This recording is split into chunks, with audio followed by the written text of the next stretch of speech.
আসসালামু আলাইকুম, আশা করি সবাই ভালো আছেন। দেখেন, সৌদি আরবে একটি রাউটার খুলে নিয়েছি। তো আমরা যারা বাঙালি বা বাংলাদেশে যারা রাউটার ইউজ করি, তো একটা রাউটার কিনে অনেকে 600 টাকা, 900 টাকা, 1050 টাকা বা 1350 টাকা, 1600 টাকা, 2000 টাকা, ঠিক আছে, হয়তো বা 2000-2500 টাকার উপরে আমরা কিন্তু রাউটার কিনে থাকি না।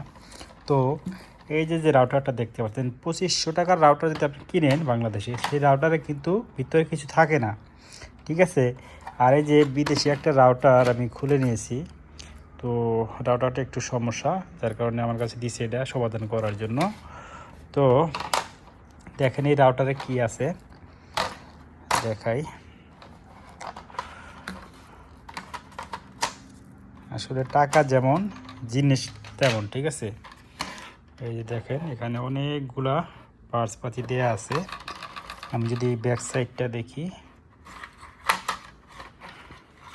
ওকে, এই দেখেন দুনিয়ার পার্টস পাতি। এটা মনে হচ্ছে যে এটা একটা র্যাম, ঠিক আছে, র্যাম বা এসএসডি যেরকম, ঠিক সেই রকম একটি জিনিস। এই যে এখানে হিটসিং দেওয়া আইসি আছে, এখানে আইসি, এখানে যে মোটা আকারের আইসি মানে হিটসিং দেওয়া আইসি আছে, 3টা সুইচ আছে, ইউএসবি পোর্ট আছে, এবং এই যে টেলিফোনের পোর্ট আছে 2টা, ইউএসবি পোর্ট 2টা।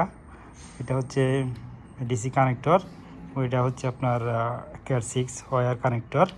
আপনি একটা রাউটার থেকে আরেকটা রাউটার ব্যবহার করতে পারবেন, বা আপনার হচ্ছে মানে সাপ্লাইন ইউজ করা যাবে। আর তারপরে আপনি তো ব্রডব্যান্ড তো ইউজ করতে পারবেনই।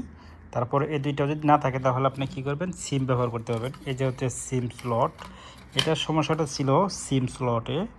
তো উনি বলল যে আমার ম্যাডাম এখানে সিমটা প্রবেশ করার পর এই মানে সিমটা হয়তো বা উল্টোভাবে দেখা দিয়েছিল, এই সিমের স্লটটা নষ্ট হয়ে গেছিলো, ঠিক আছে। তো সিমটা লেগে থাকতো না। তো যেখানে আপনার লক আছে, এই লকটা সমস্যা ছিল, লকটা আমি সমাধান করছি, ওকে, এখন ঠিক আছে। তো আসলে মূলত এটা দেখানোর ইচ্ছা ছিল আমার, যে আসলে বিদেশি দামি রাউটারে কি থাকে। তো দেখতেই পারতেছেন অনেক কিছু,